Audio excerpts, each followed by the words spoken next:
2025-жылдын 29 апрель күнү Улуу Ата Мекендик согуштагы жеңиштин 80 жылдыгына карата Ош мамлекеттик университети жана Кыргыз Республикасынын куралдуу күчтөрүнүн генералдык штабы менен биргеликте Кыргызстан Улуу Ата Мекендик согуш жылдарында аталышындагы илимий практикалык конференция болуп өттү.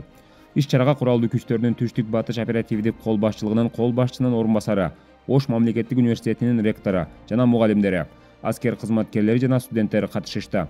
Иш-чарада Ош мамлекеттик университетинин мугалимдери аскер комиссариаттары аркылуу Улуу Ата Мекендик согушка катышкан кыргызстандыктар боюнча маалыматтар чогултулуп, жакында алар боюнча бир нече томдук китеп басылары айтылды.